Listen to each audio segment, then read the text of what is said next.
Well, howdy, folks. How you doing this very fine sort of a day? Well, night, as it's turning out to be, and it's a tad darker in here than I thought. So let me try and get a light up where maybe I can reflect a bit off my forehead. How's your Friday gone? Pretty cool? I've had a busy day today, planning on it being fairly busy for the next few weeks, of course. Why? Well, there's so much going on. Michelle Lee, we're going to talk to her a little later in the program. She's going to ring in from somewhere a bit under 300 nautical miles off the coast of far north Queensland. She's hoping, well, I won't tell you when she's hoping to arrive. We'll let her talk her way through it. But it's going to be a hell of a trip.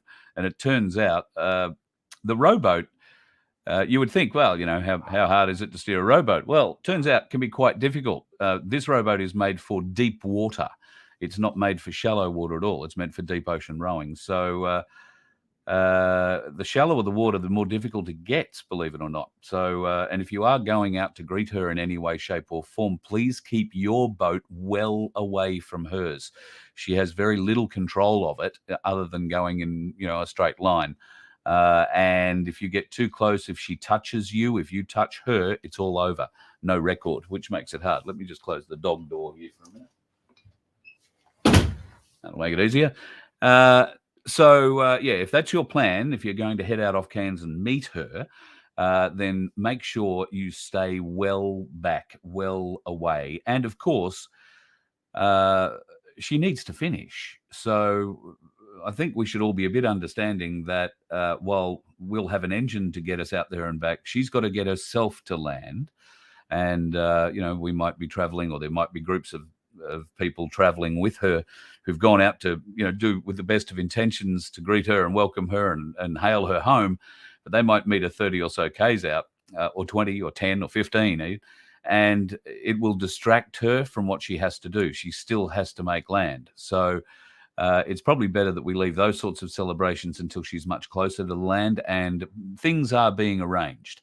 So there is a great group of people around Michelle who are arranging her Cairns arrival and what goes on after that. So it's tremendous. We'll talk a little bit about that tonight, but I'm just so glad that she's going to be able to call in tonight and give us a bit of an update. It'll probably be the last time we talk to her before she arrives. It's going to be very, very hectic getting in. She was explaining to me earlier just about what it is to get in the reef, get inside the reef. So we're going to learn a lot about that from her tonight. In the meantime, while we're waiting for her to come, I thought I might play you a few interesting things. Now, I don't know if it's made, I'm sure it has made big news all around Australia, but in Queensland, it's super huge news. Recently, throughout this month at some stage, 3 teenagers invited a girl over to a house somewhere on the Sunshine Coast, on the northern edge of the Sunshine Coast, which is usually a pretty nice sort of an area, let me just say. They invited this 4th girl over where they tortured her. They stole her shoes, took her phone, and then proceeded to do all sorts of things, resulting in a week's stay in hospital for this kid, 13 years old. The girls who did this to her are also 13 years old, 3 of them, I think 13, maybe 14. So these things that are alleged to have happened have been handed over to police, so we've got to be very careful about what we say about these things. However, there is concern for the perpetrators in all of this. And I think quite rightly, there needs to be some concern for them. Their names have been made public. Their addresses have been made public. Their parents, in some cases, I believe, their jobs and whatnot have been made public. In one case, one of the parents is reporting a continual stream of cars cruising past the house. This is all very threatening, very intimidating for, regardless of what these kids did. And I know that it's bloody horrible what they did. But we have to give the law the chance to do what it claims it's going to do.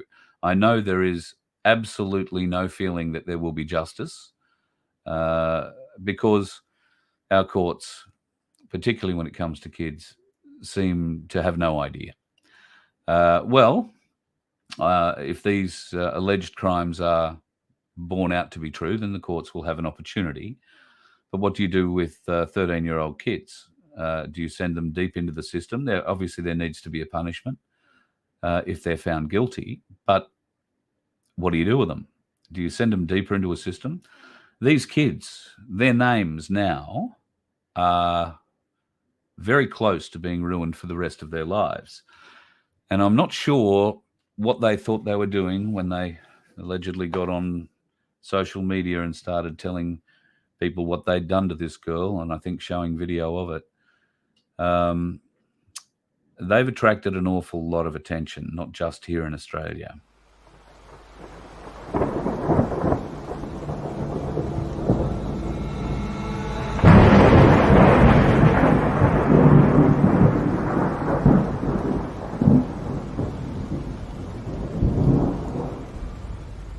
Greetings, citizens of Australia. We are anonymous. This is an update on the current Operation Kira. So far we have found many identities, addresses, mobile numbers, and much more. In 24 hours our cyber attacks will be launched. For more information or questions, please contact us. Also share our account. Our actions mean nothing if nobody can see what we share. These girls will fall to their knees. And Kira, you have the whole world on your shoulders. Everyone is so proud of you. You are amazing. Note, we are a cyber group. We do not condone physical aggression. This is why we are doing this in the first place. If you are confused on who we are, please Google us. We are anonymous. We are Legion. We do not forgive. We do not forget. Expect us.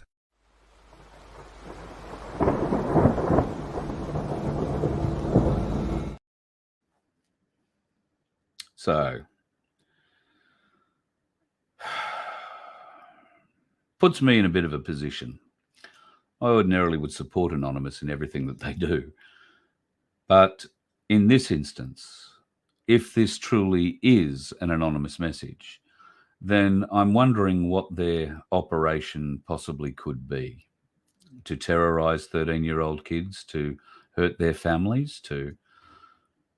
I mean, I don't know. I haven't seen anything that the parents have come out and said, if indeed the parents have come out and said anything. I did hear that one of them was saying or defending their child.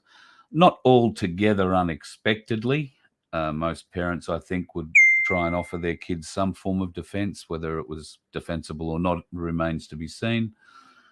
But I would have thought at this time, in this war that we've been fighting, and Anonymous have been fighting alongside us, leading in many cases, I would have thought at this time, this distraction is unwarranted from Anonymous. I don't think that it's the right thing to do. What is the cyber attack? Who are you going to attack? 3 13-year-old girls who I believe now are in protective custody. So, all right, we do have problems with our justice system. We do have no faith that any justice will be meted out. I understand that. But we need to see that worked through, people. All right? If the justice system proves not to work, then the people have, well, a reason to stand up and fight. Now, we've seen it many times before. What we need is a catalyst moment. Is this the catalyst moment? Because, you know, all power to Anonymous and everything that they do, but I don't understand the nature of this attack they're going to make, supposedly, and who are they going to make it upon, and why? What use will it be? How will it change our justice system? The only way that Anonymous could help our justice system is to hack into it and find out the truth that they keep hiding from us. But I don't think, and nor am I encouraging them to get involved in that.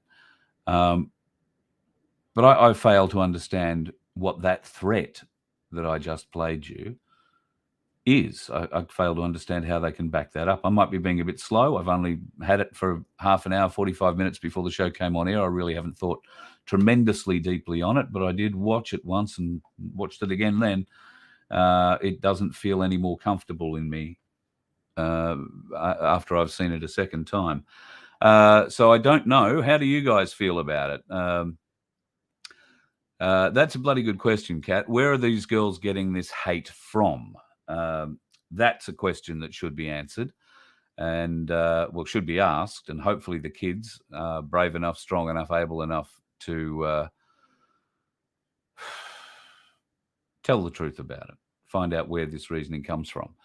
I know that there are so many people who say, oh, it's all video games, violent video games and that kind of thing. Well, a couple of years ago, I wouldn't have said or agreed with that at all. But then again, when I was playing violent video games, they were sort of square on square, and there was a little, square ball bouncing between them. So, yes, I have played some of the more violent games. Hello, Sunflower, and everybody else tonight. I don't think I said hello to everybody else. Michelle Bradley Smith's in the room. Good to have you there.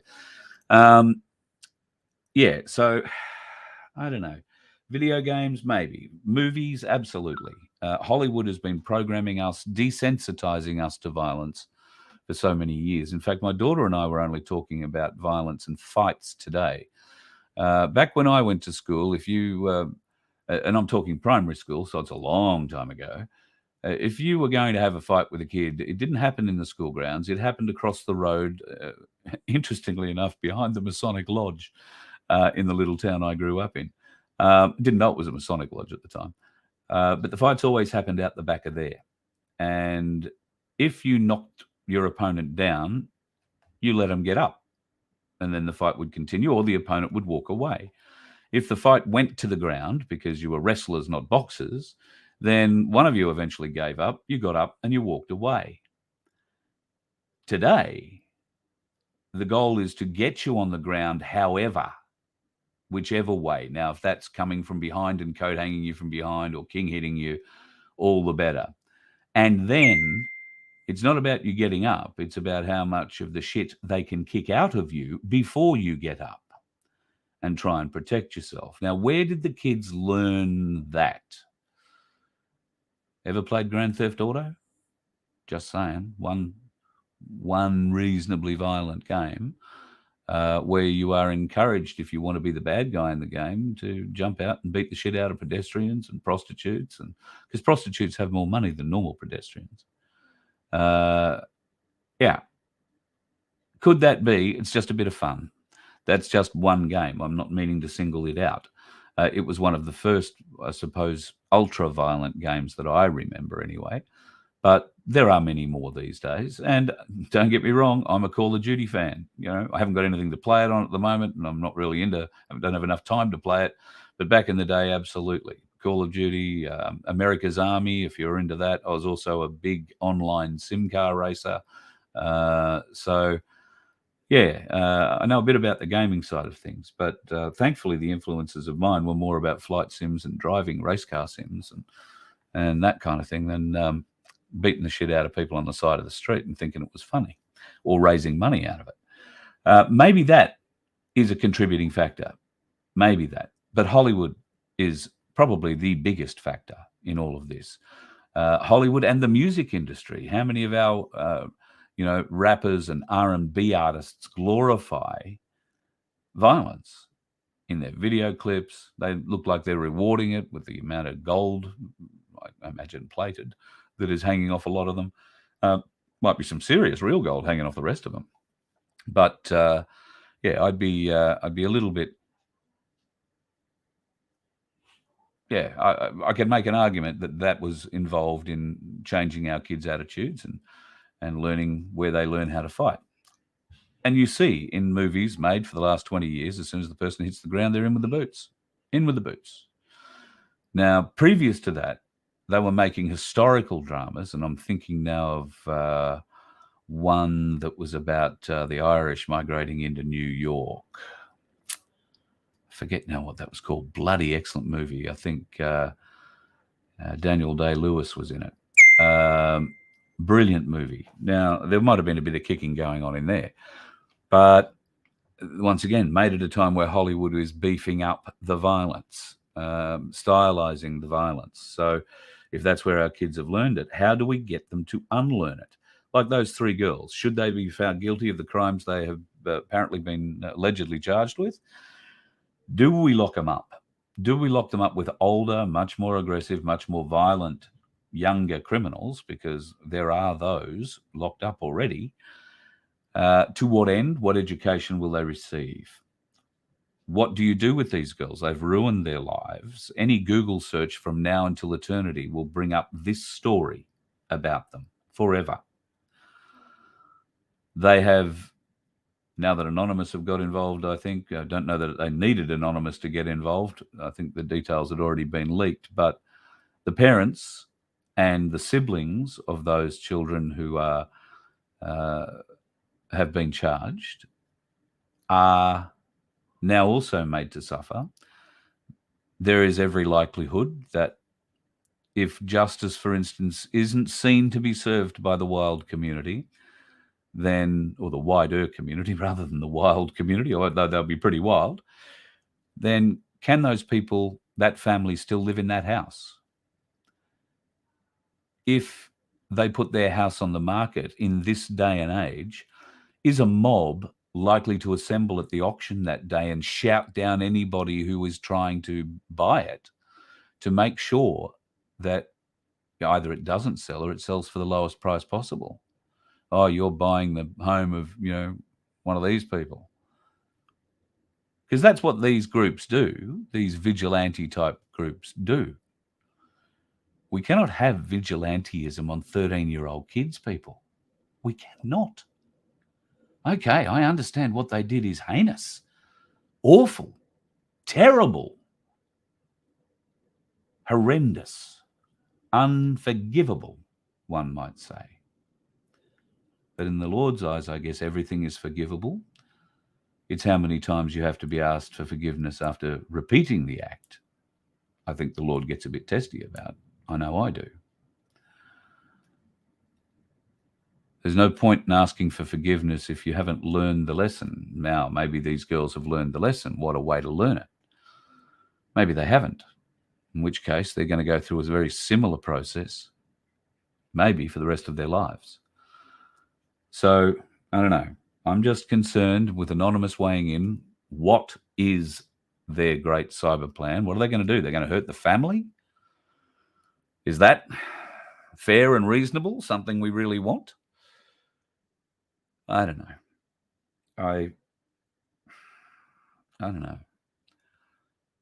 I'm not advocating, well, I guess I am advocating for the protection of these three kids just as much as I am for the protection of the victim and the exercise of the victim's rights to make sure that the people that allegedly committed these crimes against her, including stabbing, beating her with a bottle,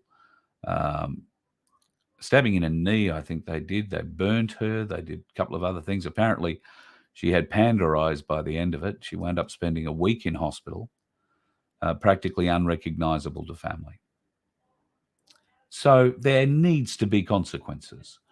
There needs to be serious consequences. But in this day and age where a parent isn't allowed to smack their child, I'm not talking about beating them, I'm saying smack their child when their child refuses on a number of occasions to either listen or learn or whatever, because there's something dangerous. Think now of a hot pot on a stove and a kid reaching for it. You can go to jail for smacking your kid these days. Now, there is a difference between smacking your kid and beating your child. I grew up with parents who smacked. I don't feel unloved because of it. I learned the boundaries, and more particularly, I learned that there was a consequence to crossing those boundaries. Now, sometimes that consequence was a smack from mum and dad. Back in the day when I went to boarding school, the consequence of not listening, not understanding, and going against the implied or the explicit instruction meant 6 on the arse with a cane. Now, I know I'm talking to the converted here. You'll all be nodding your head and saying, yeah, I remember that. Or you might remember the belt where you hold your hands out, you get the strap, right?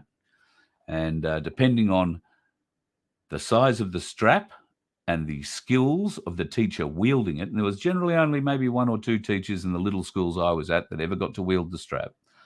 And they became masters at it, depending on what the strap was. I remember a short, thick one. that I never received, thankfully. I remember a belt, a long, thin belt that was, 3 inches, 2 inches wide, 2.5 inches wide. And the teacher there didn't whip you or beat you across your hand. He stood in front of you and with the end of the belt flayed the skin off your forearms. Didn't whip your hands, just to take the skin off your forearms. It was a very effective deterrent, can I tell you? And then there was the cane. I never got the cane, but I was lucky enough to receive a fan belt instead. 6 on the arse with a fan belt. I was wearing short pajamas and a summer, dressing gown at the time. And that was all the protection I had from a very motivated evil priest who decided to give me 6 on the arse for telling some people the time after we'd been sitting in late study for talking after lights out for a couple of hours. And we had been given the instruction not to speak. So hadn't spoken for like an hour and a half, and I was the only bloke stupid enough to be wearing a watch. Leibold, what's the time? He said it's 20. I still remember the time, 26 minutes past 12. And the old priest was hiding up the back of the room behind us, ushered the 3 of us outside and gave us each 6 on the arse with a fan belt, cut in half. Roger. It had a name, didn't they all? Anyway, I learned not to talk in late study ever again. There was a consequence to the action, and they were serious about it. So what consequence can you give a 13-year-old or a bunch of 13-year-olds for what they have done? It needs to be a serious consequence. It needs to have an impact, an everlasting impact, hopefully a positive impact, if that's the right way to describe it. So I would just ask Anonymous to bear that in mind before they go launching on 13-year-old kids who are now in protective custody. What are you going to do? Don't you have something better to do at the moment? Isn't there a white hat war you're supporting? Couldn't you be exposing these fuckers in our government rather than picking on 13-year-olds? Just saying. There's a whole heap more going on. If you need to hack something, go and hack the New South Wales Electoral Commission, right?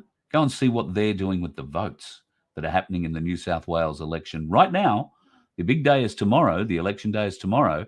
But as you've probably seen, if you've been watching TikTok or if you've been watching Telegram at all today, you will see that they've been wheeling votes out of the back of these voting polling places and taking them off to secure locations to be counted. Now, there may or may not be legal reasons for them to do that. They may or may not have the legal ability to do that. Apparently, they do. The AEC is quite surprised about it, but the New South Wales government have voted themselves a new law that says they can take the votes off wherever the hell they like, basically, and count them. And, of course, the people who are carrying those votes out of the building and putting them in their car and taking them off to whatever location are not being told any of this. They're just being told that's what you got to do, so go and do it. So if Anonymous really wanted to go on a hacking journey tomorrow, they could do something much better for the country than beating up on 3 13-year-olds and their families who at the moment, I think, are going through what must be, if not the darkest, then one of the darkest moments of their lives. Well, I think you could swing your tasks, swing your efforts a lot more and make sure that Bosie and Guru are not being cheated, that the election can be free and fair. They are very confident. I've seen some conversations with them today. I found it a little bit strange. They are out doing all sorts of promotion in America today, the last day of the New South Wales election campaign. I don't know if they've done any media here in Australia or not, or particularly in New South Wales. I don't know if they've got any last messages for people. Haven't contacted me to come on, say anything. So my suggestion is tomorrow, just do what the plan says. Go forth, tick number 1 beside the box with you on it. If you happen to get, and you live out west somewhere in New South Wales, you happen to get a ballot paper that doesn't have the box you on it, then take that immediately to your polling person and say, why is there no you box that I can tick or put number 1 in on this ballot? And make sure there is one. That's in the upper house. for tomorrow's New South Wales election. Rather than being a donkey and making your vote a donkey vote or drawing a dick on it or whatever you normally do just so you don't get the fine, really shake them up. Really make it a protest vote. Put 1 in the box beside you above the line in tomorrow's New South Wales state election. And give Bosie, Guru, and maybe a few others the opportunity to get a pair of people's eyes into that place and, well, hopefully stop maybe some of the corruption or at least expose that corruption as it is happening around the world. A very ugly set of circumstances. Michelle will be ringing in just a couple of minutes. So before we get to her, I just wanted to talk about John's log of claims. Now, we were going to go out and do something today and potentially do a live show at lunchtime. One thing led to another. That never happened. We both got a bit flat out doing other things. So unfortunately, we can't even do it tomorrow because the place where we were going to do it is totally booked out. And, well, it's no fun having to stand around and eat a steak. So we're going to go Sunday instead.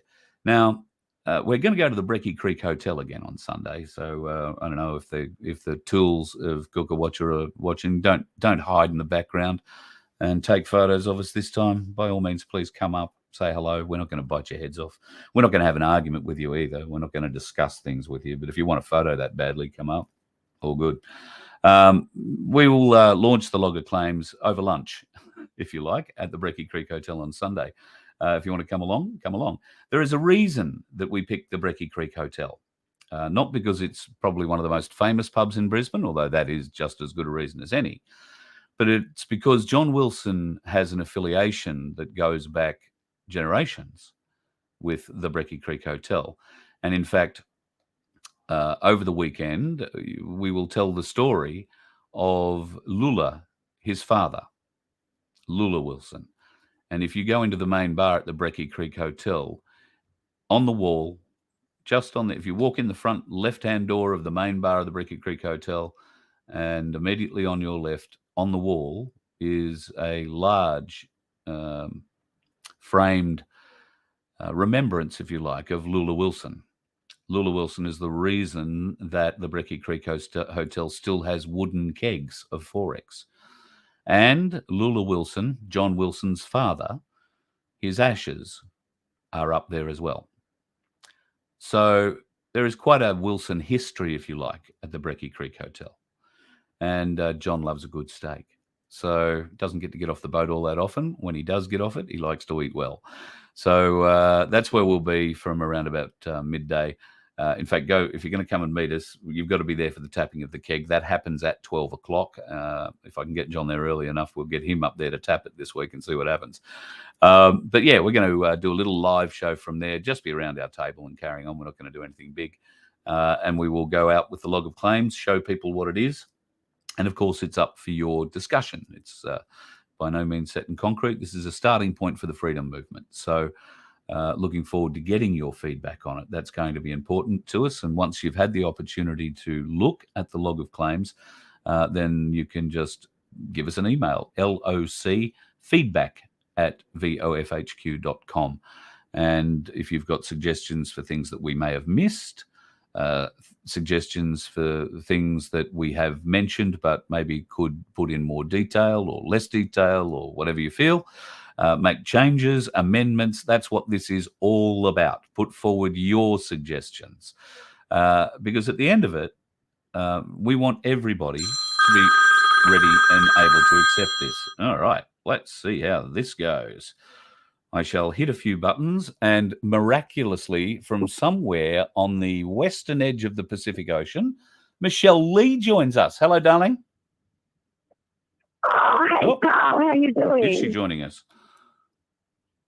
Hey, Carl. Can you hear me? Now, you are joining us, but I can't hear you. Hasn't that worked out well? Let me just play with my settings here for a minute. I'm going to need to... Testing. Get my normal speakers. Oh, no, that's all right. It's not going to work. Maybe that'll work. Testing. Okay, I can hear that. Can I hear you now, darling? Please try. Hey, Carl. How you doing? That's going real well. I'm going to have to change you to... Yeah, I'm going to have to change you to this because for some reason you're not coming up through my system where I can hear you, which is a bit of a bummer. But that's all right. People are just going to have to get used to me holding the phone near the microphone, if that's okay with you. Okay. How are you? You are, well, first of all, tell us how far off the coast you are, can you?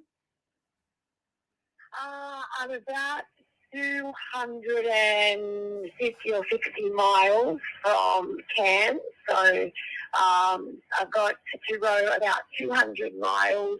Actually, I'm closer than that. I've got to row about 200 miles to get to the beginning of the reef, the Great Barrier Reef, and Right. then I've got a 15-mile journey across the reef, and then another 5 or 6 miles to the marina. So Yeah, right. yeah, I am, less than 250 miles now. So I've just been speaking a little earlier about your journey and about the maid. I know a lot of people are going to be excited to come and wave you in, so to speak. Maybe come out in their boat and sort of ride with you the last few kilometres. But I've been trying to make people aware the maid is not made for shallow water or to be near other boats, and this is a bit of a concern to you, isn't it? Oh, I always get really nervous. So, I did a lot of my training around Sydney and in Sydney Harbour and, Pittwater. And, she's not made to be around other boats, or she's not made to be around coastlines and, objects and land. She's pretty much just built to be out where she is right now in the big, wild, open ocean. So, I've got lack of maneuverability, and also I'm really affected by tides, current, wind as well. She's 7.7 metres long, so she's got a lot of windage. Yeah. So basically, if the wind's blowing, I just get blown in the direction. So, yeah, it's always a bit nerve-wracking to be around vessels and land as well. It's a bit tricky. Yeah, absolutely. So the advice then is if people, feel they have to come out, how far away from you should they stay? Oh, the other thing is I do move very slow. Yeah. Yeah. So nothing happens real fast unless, the other boater is travelling fast. Yeah. But, generally, you give me, my oars stick out the side 2 metres. You give me a good 5 or 10 metres at least, I would have thought. Yeah. Yeah. And you don't need the distraction. At the end of the day, you don't want to start having a conversation 30 kilometres offshore. You want to get to shore, don't you? Yeah, I'm very motivated, very keen now after 227 days today, 227 days at sea.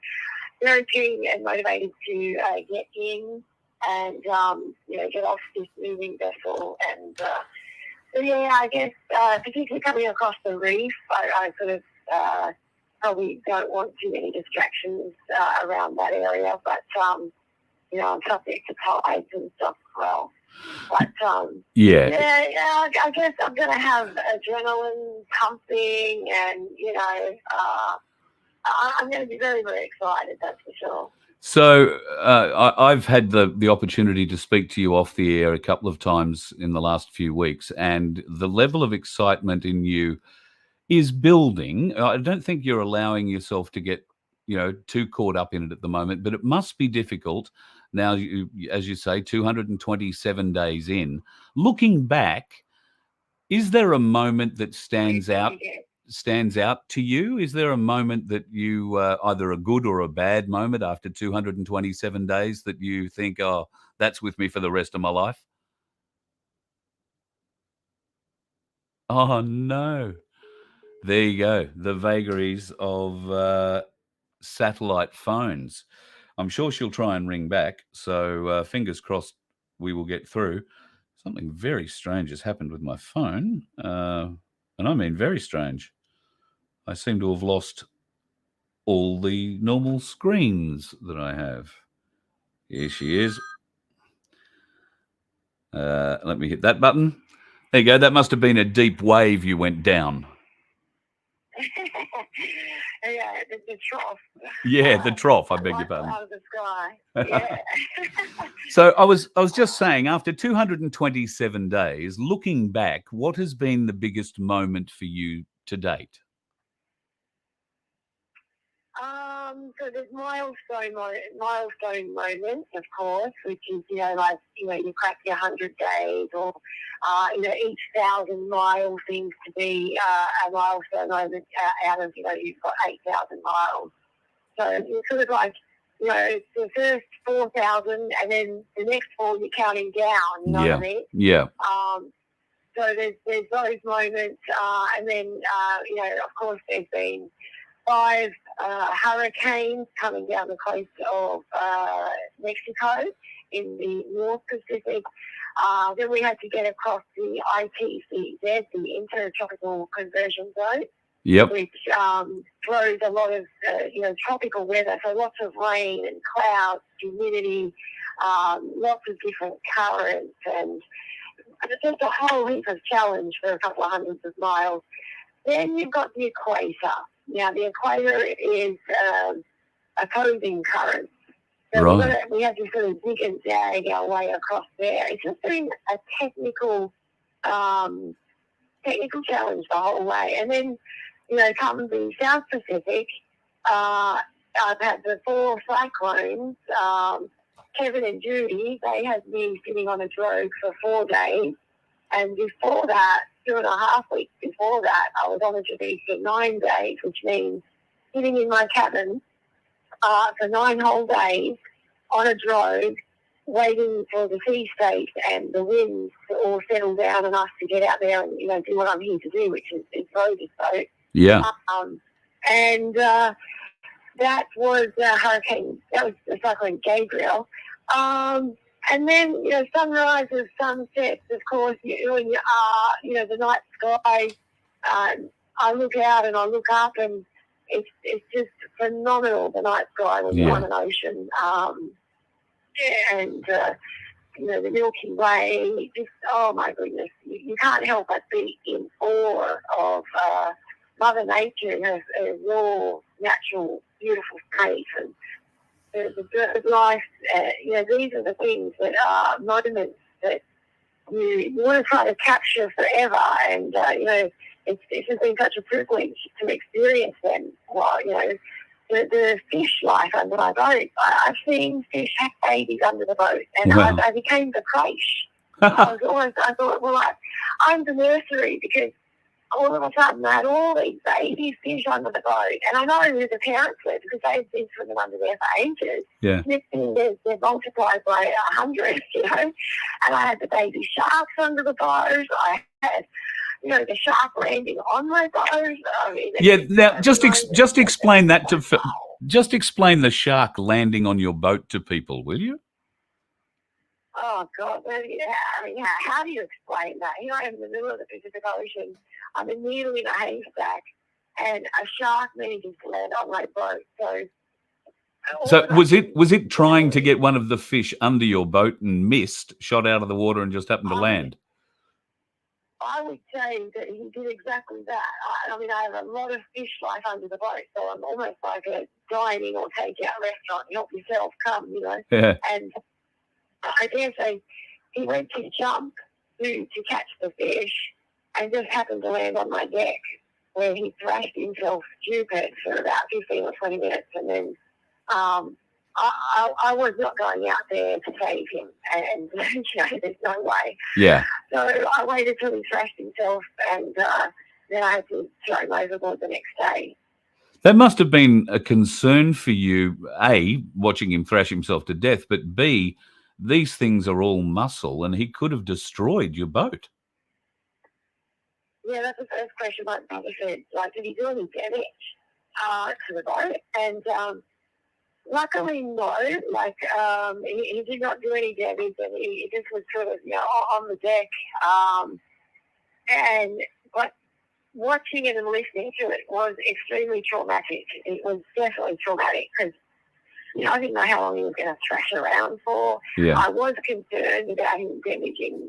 I've got steering lines and an autopilot sitting there, so they're the things that you worry about. You're, oh my God. Yeah. But she didn't damage anything. So there must have been some scary moments. I know the maid is built to roll over and be rolled, completely submerged, and will right herself. That, given some of the waves, and I've read your blogs, some of the weather you've been through, particularly sitting on the drogue. For people who don't fully appreciate what sitting on the drogue is, you essentially have a parachute hanging out one end of the boat or the other that is slowing you down and being pushed in the currents and that kind of thing, isn't it? Yeah, so the drogue that I use is a series of small cones all spliced into 100 metres of line. And so I've got 30 small cones, canvas cones, that have been beautifully spliced into 100 metres of line. They're spaced apart. I basically throw that off the bow, off the front of my boat. I have a bridle set up where I just attach it with some shackles, and then I just drop it overboard. It then extends itself out. It hooks into the current, and then it basically pulls my boat into the conditions. So if you imagine you're on a surfboard, you're going to paddle out to catch the wave. Yeah. You point your board directly into the wave. That's what it does. It just pulls my boat directly into the waves, and very stable. It's very safe. Once you put your drogue out, you feel your boat settle. You can go and have a sleep, and you get to. It's basically like the waves just pass underneath you, and you just rise up and down, up and down. It's quite nice, to be honest. Yeah. When the wind and the seas are all running in alignment with each other, it's very nice. But at the moment, I'm on the drogue. I think this is day 3 today. And the wind and the seas are not in alignment, and the current, so I've got the current going one way, I've got the wind going one way, and that swell is going a different way. So it's extremely bumpy and uncomfortable. There's a lot of noise. The waves are just crashing against my boat. You've got wind waves on top of the swell. They're the ones that break. Right, yep. So I've had loads of crashing waves over my boat, and when they hit you, you just feel like you've been hit by a truck. Yeah. And it slides your boat to the side. So I've had, and it's always worse at night, isn't it? Everything's always worse at night time. The wind's been howling. She's been blowing 2022. My weather router laughs at me when I say it's howling, because, to him, howling wind is like, 40, 50, 60 knot wind. But I'm in 20 knot wind. It's howling. I can hear it. It actually is howling. And my boat vibrates. I could, my little boat vibrates. It's very unnerving and unsettling. And then on the first night of this series, being on the drogue, I had thunder, lightning. It was pelting down with rain. I had the waves crashing against my boat. It was all happening all at once. And out of all of my whole trip, this one, I think I've been the most unsettled in this set right now. Wow. Okay. Well, yeah. Is that because you're in a lot shallower water now too, compared to what you've been in? Does that have a big effect? Yeah. It does have a huge effect. Going over shallows, and where the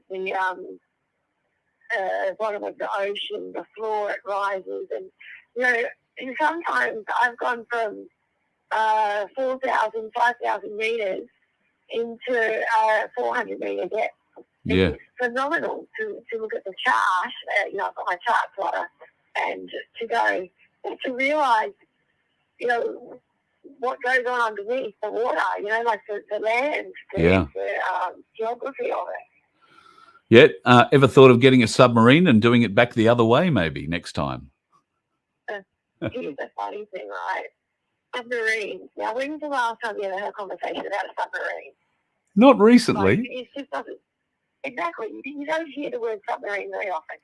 I rang my friend Jacinta, who gets phone calls from me every single night. She's a massive moral support. And I said to her, I keep having this vision of a submarine emerging next to me, and the sailors come out on top, and they're looking at me going, "What the?" And I'm looking at them going, "What the?" Right? And we kind of both shrug at each other. It's like, okay, all right. And then the next day, she had a client. She's a massage therapist. She had a client on her table, and out of the blue, he just started talking about the submarine deal that's going on in Australia. Yes. The Prime Minister apparently was buying a submarine. And I know nothing about these headlines and don't want to, but anyway, it's just weird. She said, "You told me about your submarine vision today, and then tomorrow her client's going on about submarine." And she said, "I haven't heard the word submarine in 20 years or something." And it's just weird. How's that happen? There you go. Well, I can tell you, if it's an Australian AUKUS submarine that pops up beside you, you better hope the Americans are driving it, because we haven't learned how yet. So, all right. Well, I wanted to touch base with you about your scariest moment so far. What's been the thing where that's made you think, or has anything made you think, shit, what am I doing here?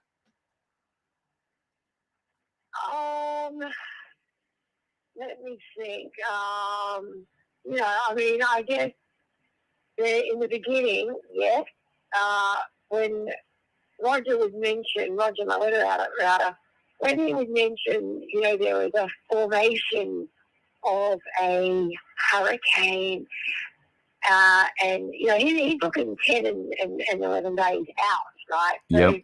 They don't yet know exactly the track that it's going to take. So every time he mentioned the H word, yes, I just instantly, I was like, oh, I could hardly speak. And yeah. And Roger was saying, "You don't have to worry yet, Michelle. Don't worry yet. I'm just telling you that they can see it. There is a formation happening. It might not come anywhere near you, but we're just, basically we're just being alert, not alarmed, Yeah.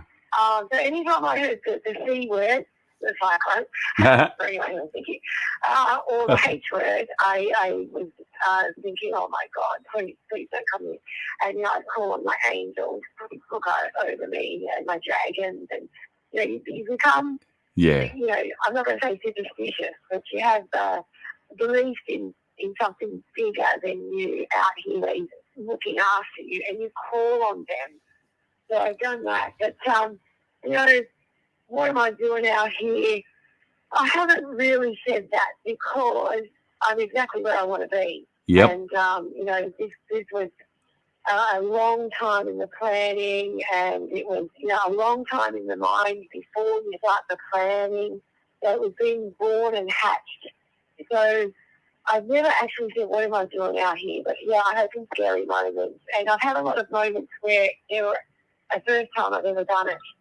It's actually the first time I've ever deployed my drone in real conditions.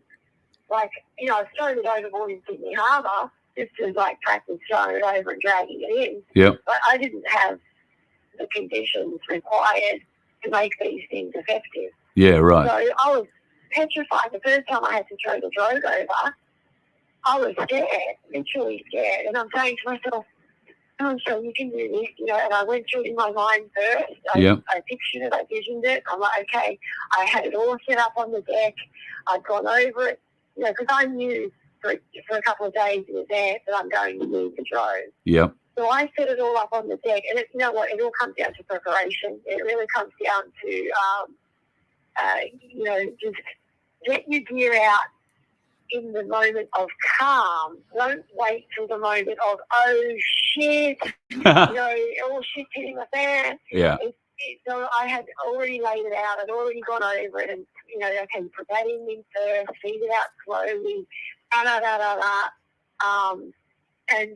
there's been some, worlds of first. I had some, electrical issues earlier on, very, very early on, where my batteries just switched off, and that was a real oh shit moment. Yeah, I bet. Just went blank, and I was like, so here I'm ringing my friend Victor in USA, because the beauty of the people supporting me I've got people all around the world. So any time zone, no matter what time it is here for me, Yeah. I've got somewhere in the world that I can ring anybody, and it's amazing.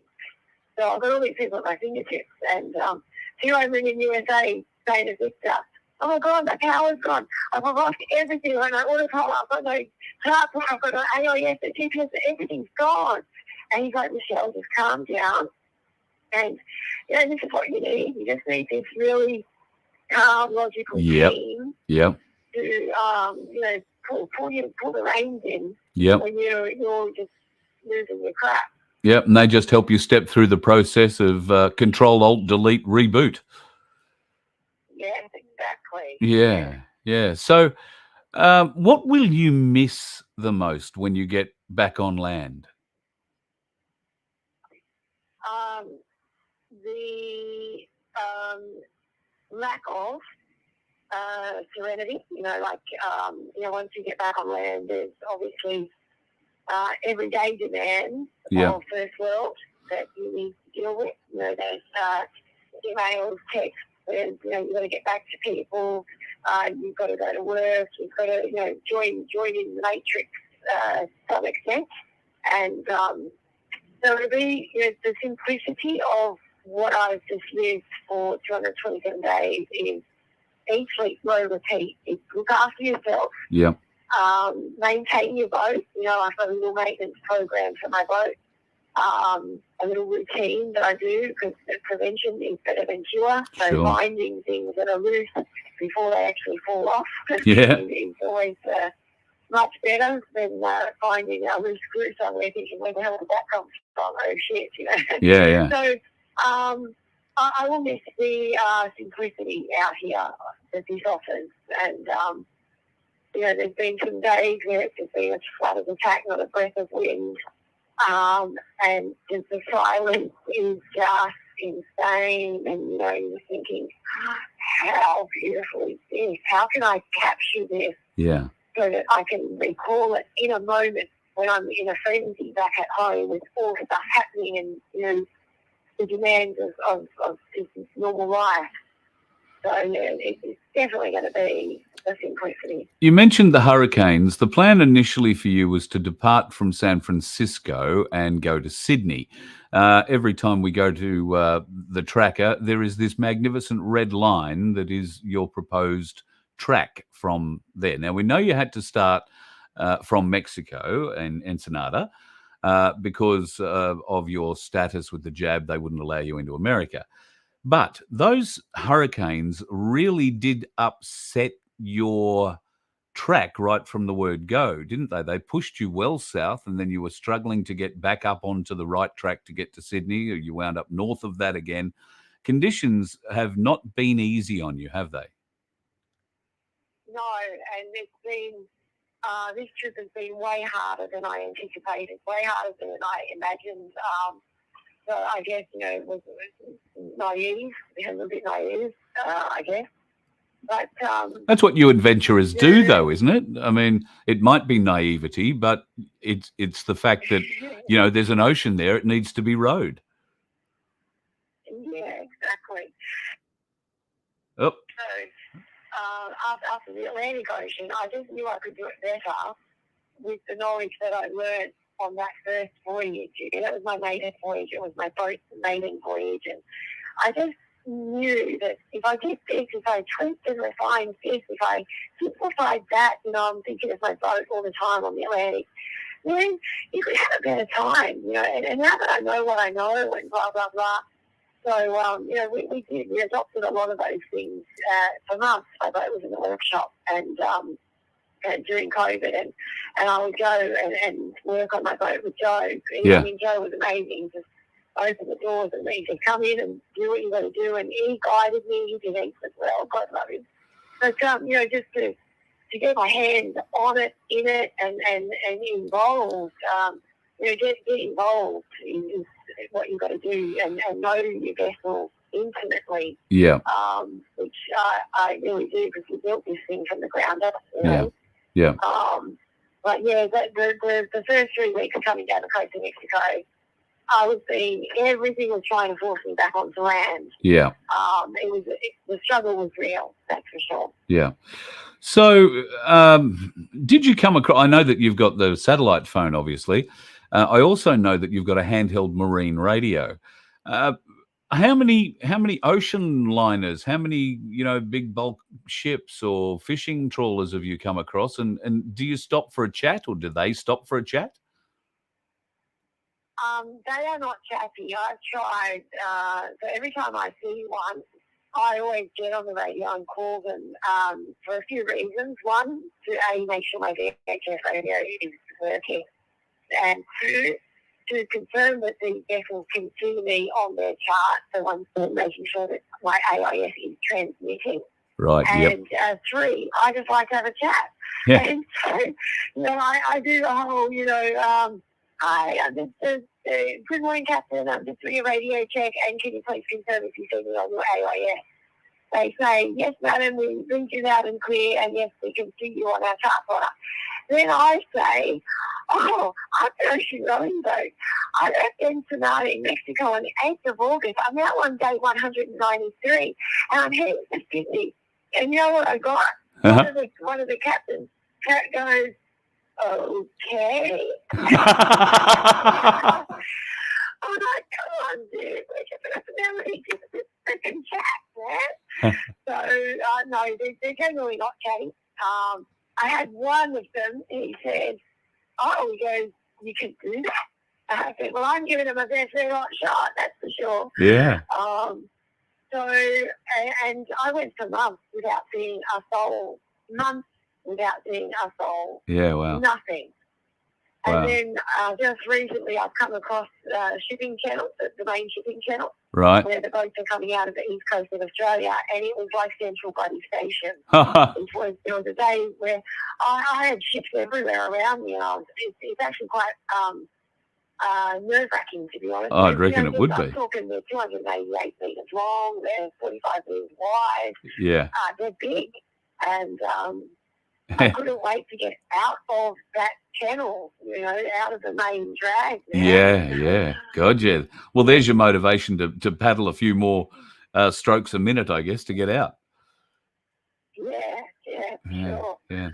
Listen, I won't keep you up because I know you need to get your rest. You're hopeful of getting back on the oars first thing tomorrow morning.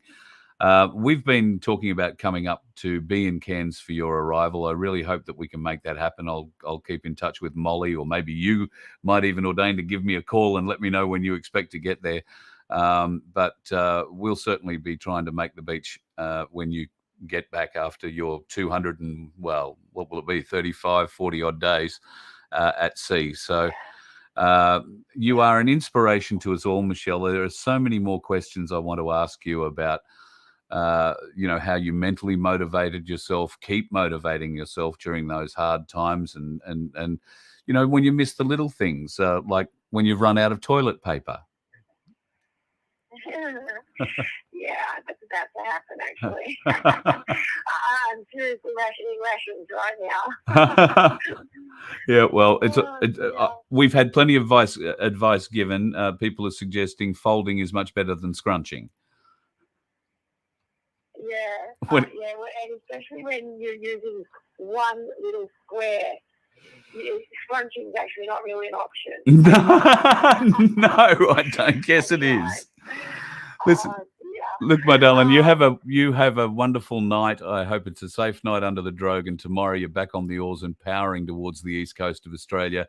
I know that there are people on your team working hard in Cairns to make sure that the welcome at Cairns Marina will be one that you will remember, that we will remember, because it has to be remembered. You need to be honoured.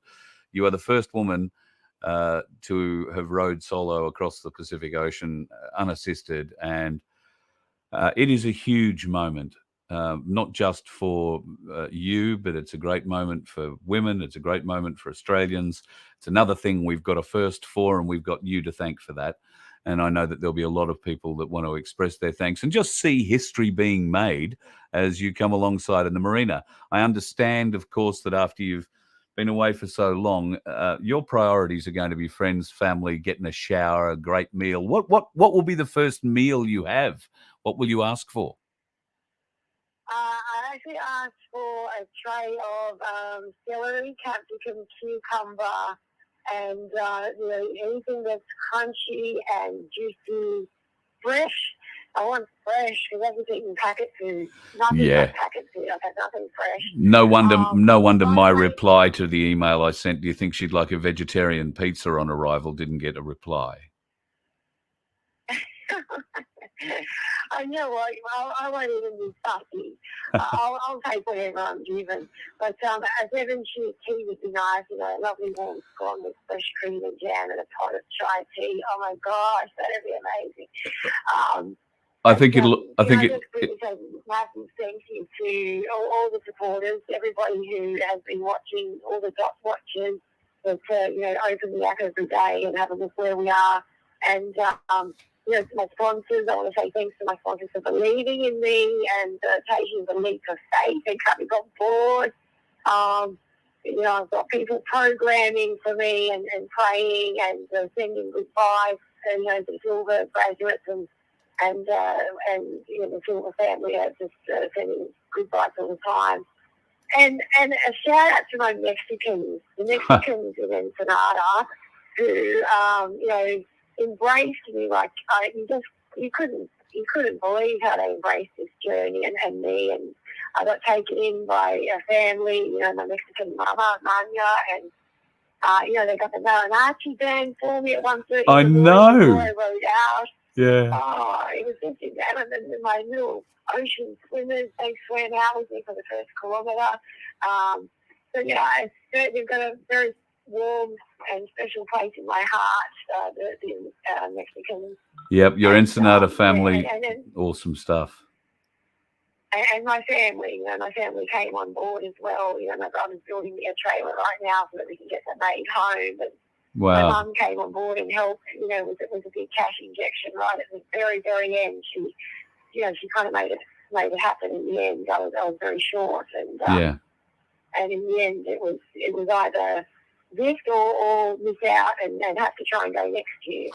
So Well, I'm sure the family are extremely proud of you, as we are here at the Voice of Freedom, and I know so many people around Australia who follow this show are always asking about you, how you're going, when are you going to be back. So hopefully we'll have a few of us up there at the marina to welcome you home in the next few weeks when you get there. Do you have, or are you willing to give a sort of vague idea when you might arrive?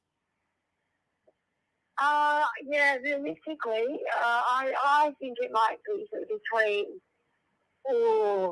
7 days at a push to earliest and 11 at the most, I reckon. Right, 7 days at the earliest, 11 at the worst.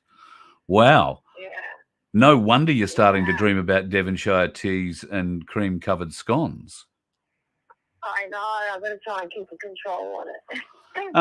I know I've been responsible.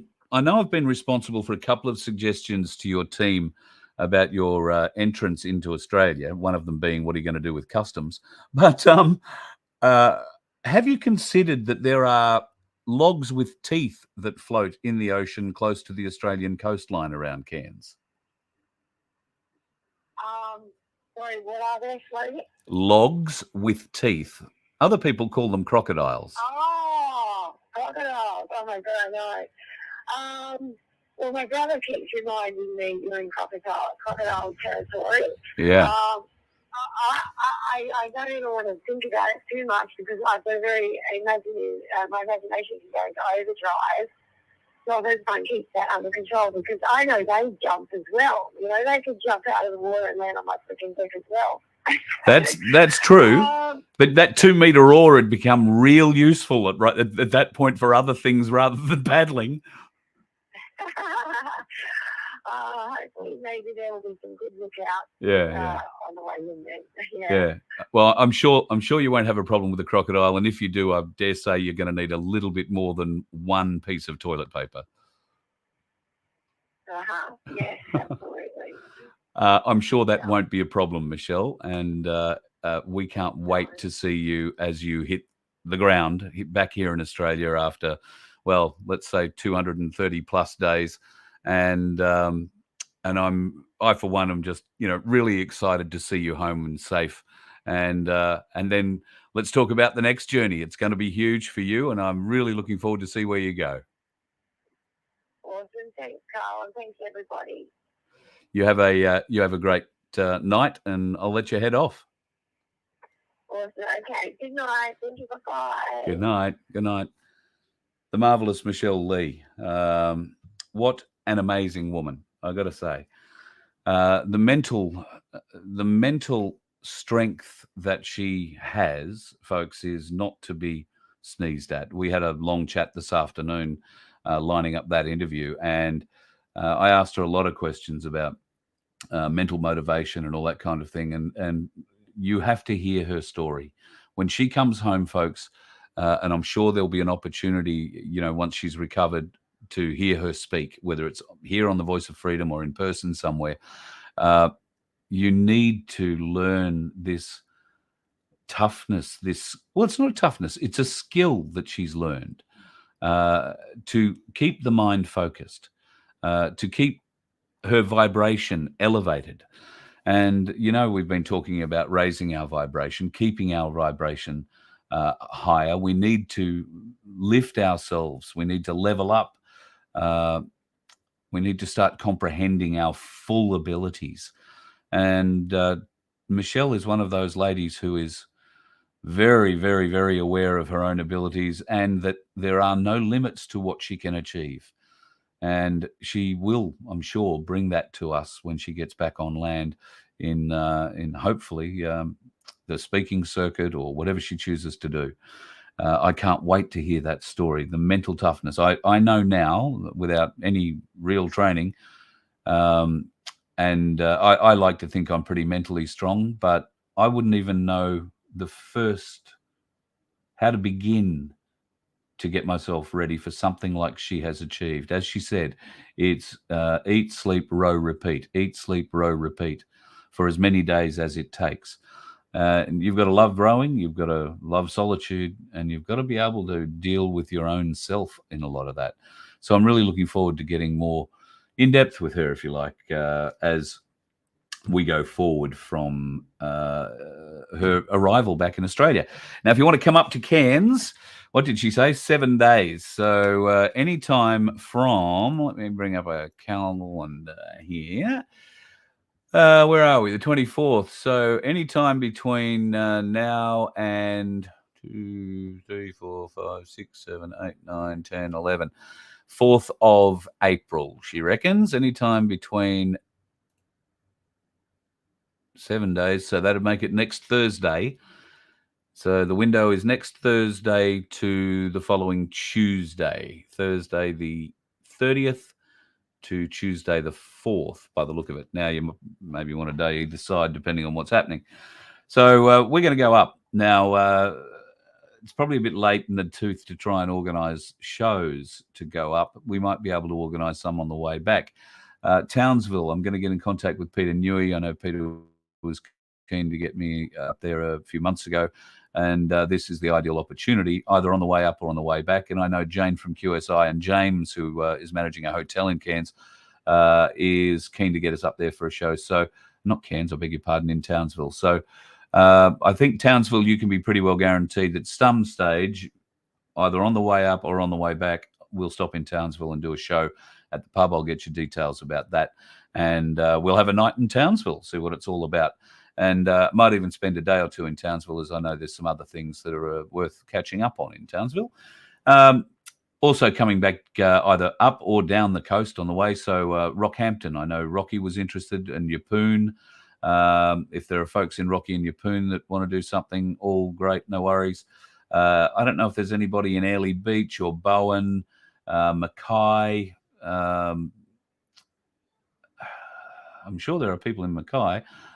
In fact, I might get a hold of Lindsay, who ran for the Senate out of Mackay, and see what Lindsay can do. Might have a suggestion or two, might not either. We'll endeavour to see what we can do. If there is a place where I can put on a show, then I will. If not, we'll obviously be stopping along the road, and I will be doing shows along the road. Now, if I find a nice motel somewhere or a nice bit of dirt where we can put the swags out, because that's probably what it's going to be, I can tell you. It's hard when you're traveling with a daughter and a dog. So we'll do shows from the side of the road, or if we are turning up at a pub for dinner, might do a show from there and just let you know that that's where we are. You can come along and say hi. Won't be anything formal, but it'll just be a bit of a catch-up. If you want to catch up, love to do it. I haven't been to far north Queensland. I'm looking forward to the drive. And if you are interested in, convoying up with us, then send me an email, carl@vofhq.com. We'll try and coordinate our leave times and dates. But if you are going to come, you better be prepared to drive. Daughter and I drive pretty much non-stop. So, we're gonna drive some big hours to get up there. And if you want to come along, love to have you. But you can find your own accommodation, or you can sleep in the swag. Not my swag or hers, but bring your own swag. But you can camp beside us anywhere we pull up along the side of the road. There's plenty of free camping places along the road, and we'll try and find as many of those as we can. And provided we've got phone power and battery power and internet connection, we'll do a show from wherever the hell it'll be. Look forward to having you along for that, folks. If you want to come, it'll be an interesting little road trip. I think I've covered everything off I was going to talk about tonight. The French protesting. The French are certainly protesting at the moment. I saw today people in Australia just starting to talk about the fact that there were 1 million people protesting in France today about what's going on with the French government. I can tell you, folks, there have been 1 million people in France protesting every day for the last 15 or 20 days.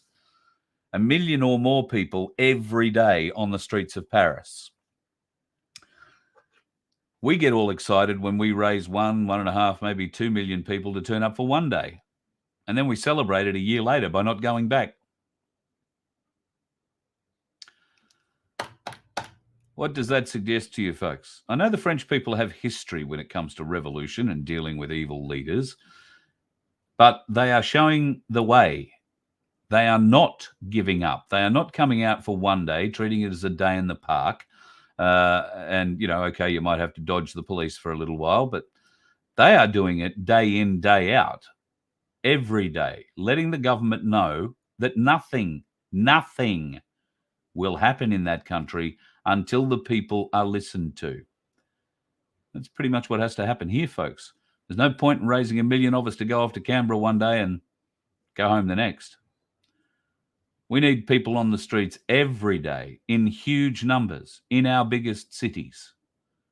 Huge numbers, 250 to 500,000 a day minimum. That's what's required to get change out of our governments. And even then, who knows? But wouldn't it be interesting to see how it worked? It's interesting, too, to see that the unions in France have stopped collecting rubbish. Paris is piling up with crap miles high. Paris has always been known at times to be a rather stinky kind of a city, but at the moment, it's really on the hooter. There is weeks and weeks of garbage lying in the streets because the unions are refusing to go and collect it after what the French government have done to their people.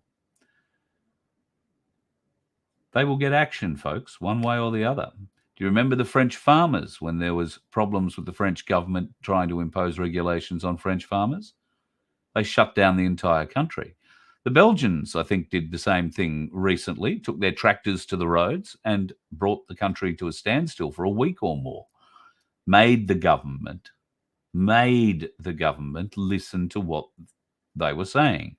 Made the government take note that the unjust laws or restrictions that they were putting on the farmers were not going to be just accepted because it was stupid, absolutely stupid, as are a lot of the bureaucratic laws that come into existence. So, folks, the French are leading by example. 1 million people on the streets per day for the last 15 to 20 days. How many can we arrange?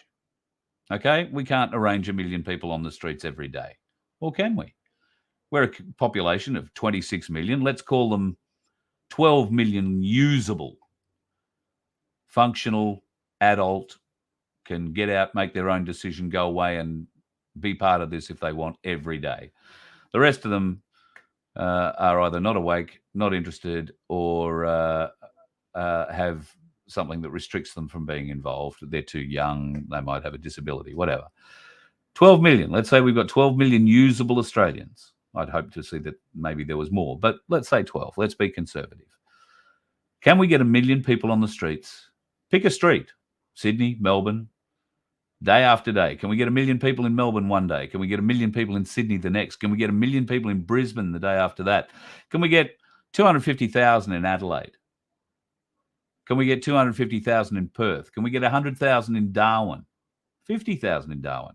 Can we get 10,000 in Alice Springs? Can we get 20,000 in Cairns? These are questions we need to answer, folks. Our 1 million people might be 10,000 people turning up in many places every day rather than 1 million people in one place. But for things like Melbourne, Sydney, Brisbane, we need 1 million people on the streets. And we need them regularly. Because until you make known why you need the changes made, because there'll be so many normies who just get upset that you've blocked the road, too many people protesting again, woe is me. Until you wake those normies up, and maybe this is the only way to do it, because surely even a brain-dead troll-type normie will start to ask questions if 1 million people keep turning up on the street day after day after day. And even if it's not 1 million, maybe it's 500,000, maybe it's 250,000. All it has to be is enough people to block George Street for the day, to turn up and block Canberra, block Civic, block the roads for a day, and then the next day, and then the next day, and then the next day. So maybe people can't always go every day, but as long as we're replacing the ones that drop out on a daily basis with new ones for the next day, it doesn't matter. We'll still have our 1 million people on the streets. We can do it. It takes a bit of coordination, a bit of thinking about it. I would say let's ask for union support, but as I'm sure you're aware, the unions are long bought, and whether it be by government or the deep state, probably both, they're not going to help. We saw just what the CFMEU members felt about their leadership in Melbourne when the big protest happened down there, and they tore the front off the building, and the bikies and the union leadership were cowering behind the door.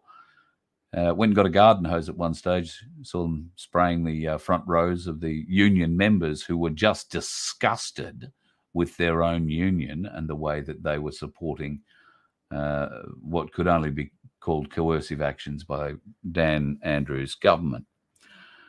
So there's more to come on that, I think, and we need to follow the French. Lots of people. America's going to start to stand up pretty soon too. Oh, should we talk about Donald John Trump? So the whisper now is that he will not be arrested at all. I did see a video sent today and later confirmed as a hoax that the New York DA, Briggs, something like that, had been asked to resign, and that he had made a video saying that, or a speech at least, saying that all the charges against Trump were going to be dropped next week. That is crap. If you've seen that video, take no notice of it whatsoever. Donald Trump is still likely to be arrested, but it will be over the internet if it happens. But if it happens, do you remember the raid on Mar-a-Lago, where they took all those supposed secret documents that the president had kept? Do you remember all the raids on Joe Biden's property now? So they've gone pretty hard on Trump. Are they going to go hard on Biden, considering the top secret information that he should not have had outside of one of their secret little rooms, just kept in the garage beside the Corvette, amongst other places? There is a game being played out here, folks. It is a movie. I know we keep saying it, and it's sometimes hard to believe because it looks like the never-ending bloody movie. And I know to many of us that's exactly how it feels, the never-ending movie. But if you are watching it closely, you are seeing things happen. You are seeing things play out. Lots of war games happening at the moment down at Jervis Bay. Helicopter wound up in the ocean, crash landed. Thankfully, all on board got out safely. We are getting rid of those helicopters, the Pumas, the MRH-90s, I think they're called. Puma or Taipan? We might call them the Taipan. But they are not really fit for certainly special operations purposes. And while they can lift a lot of weight, they are very, very expensive to maintain. They are very finicky machines. And the Army is done with them. They're going to the new model Black Hawks. I don't know what they did with all their old Black Hawks. I think they've still got quite a few of them. Magnificent beast, the Black Hawk. If you've ever been close to one or been able to go flying, just raises the hair on the back of my neck. Anyway, I think that'll just about do us for Friday night, folks. Michelle Lee was great to spend some time with us tonight. And if you do want to come and join us, then please email me, carl@vofhq.com. I'll let you know where and when. I dare say if you're going to leave Brisbane, maybe the Nudgee Service Centre, the Shell Nudgee Service Centre, very early one morning might be where we would meet and kick off from there.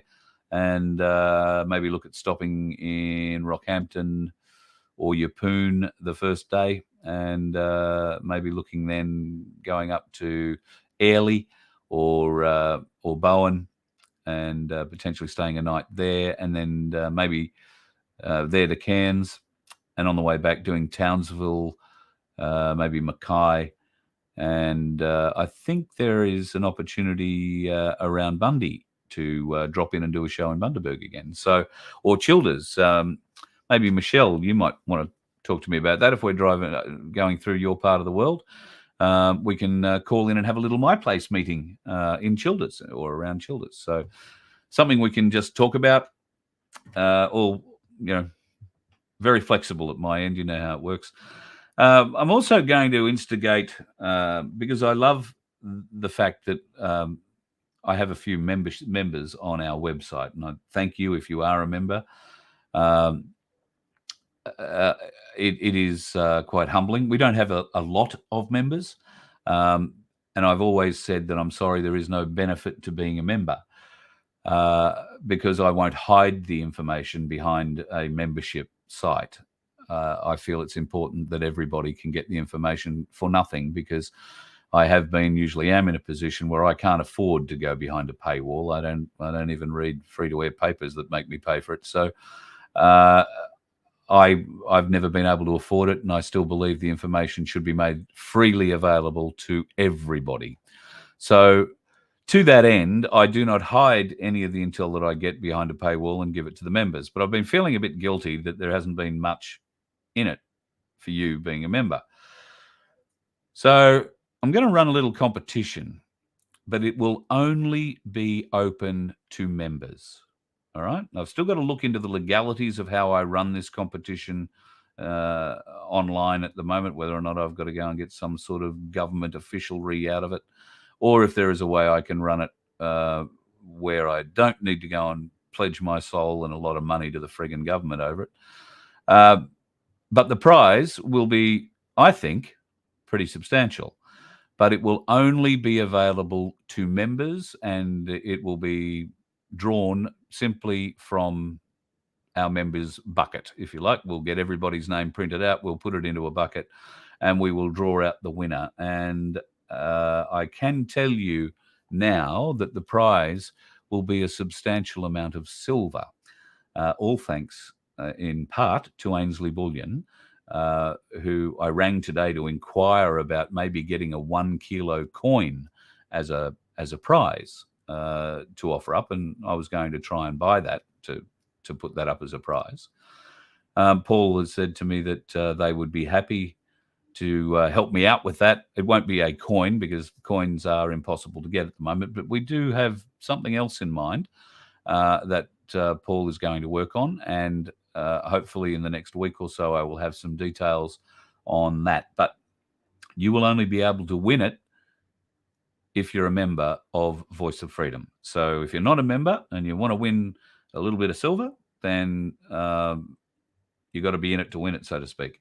So VoFHQ.com is the website to go to, and there is a membership tag there, just from $1.25 a week to whatever you want per week. It's taken out, I think, monthly. I'm not sure. Whatever you choose it to be, it'll work around you, I'm pretty confident. But this competition will only be available to members. So look forward to trying to up your silver stocks a little bit. Don't really know how much it'll be yet. I just know it'll be silver. So, and it won't be a coin. It'll particularly a kilo coin. A, they're very expensive, and B, there are none at the moment. They've been all sold. So we will look to see what else we can get, but rest assured it will be very shiny, and it'll be whatever I can afford. And we'll put it up as a prize, as a thank you for your support of the Voice of Freedom. Because I can't keep the intel to myself, but I can keep the silver to only the members. So if you're going to be part of that, we'd love you to join us. And thank you for any support you do give us, folks. In fact, I'm probably going to need to call on your support to get to Cairns. We're not too worried about where we're going to stay. We've got a couple of swags. We'll be fine beside the side of the road. The dog doesn't bark too loudly. Good distraction for the crocodiles, I guess. God, I hope Laura doesn't see that. She'll kill me. But fuel is probably the other big thing we're going to need. So if you care to join us, membership will go a long way. If you would like to make a donation, then you can do that on the website too at vofhq.com. And thank you for anything you choose to do. But rest assured, whether you choose to do something or not, we'll still be here to help you hopefully navigate your way through this rather interesting time. I'm hopeful that I might be able to get somebody on in the near future who many of you may recognize. Starseed, Chris Starseed, will go off his nut if I happen to score an interview with this person. But I'm very keen to look at how we continue to invest in our spirituality and how we are raising our awareness of where we are currently and where we need to be if we are going to grow as humanity. Part of that, I believe, is learning how to forgive. And it's a difficult thing for most of us.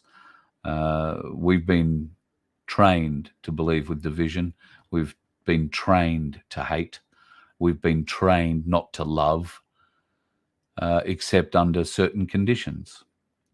And we are much better than that.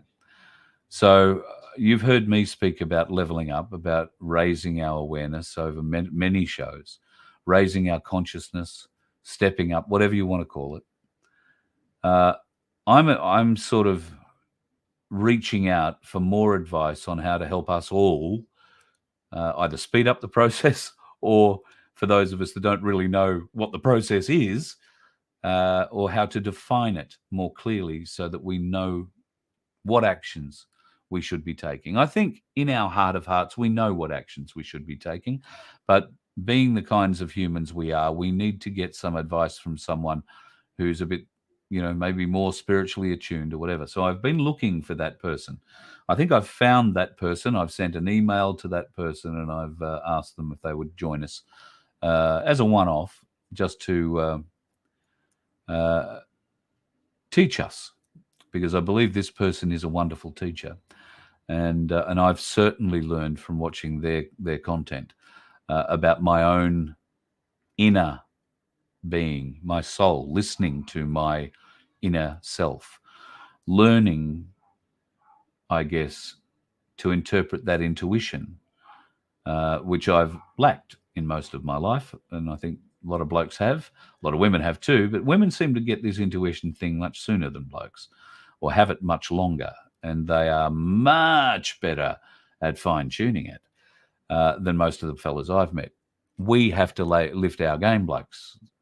We have to learn that as well. And that doesn't mean you have to become in touch with your feminine side. Not that there's anything wrong with that. In fact, it probably does mean that at some point you do need to touch your feminine side. And I don't mean in that way, boys. I mean, you need to understand it. You need to nurture it. You need to love it, respect it, and use it at the appropriate time. We need to understand compassion.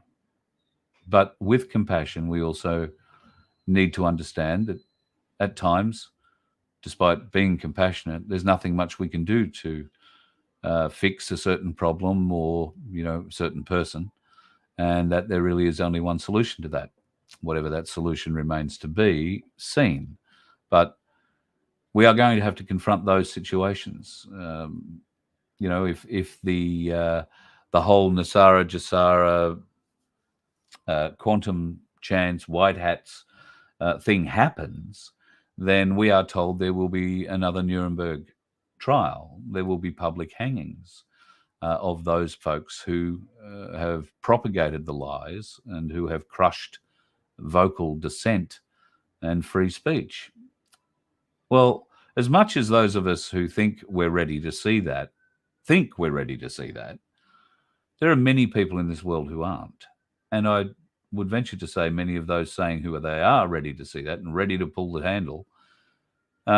It's easy to say that now, but watching somebody die, especially at your hand, has a toll. It takes a toll on your soul.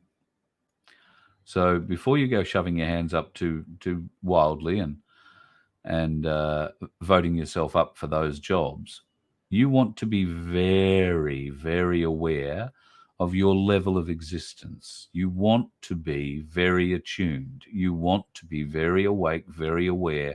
You need to be leveled up. Your consciousness needs to be able to view and deal with what that action would mean. And I think a lot of people at the moment don't really appreciate or understand what that means. How many of you have met someone who has murdered a person? I mean, really murdered them. Have you met them after they've got out of jail? Have you met them before they've got there?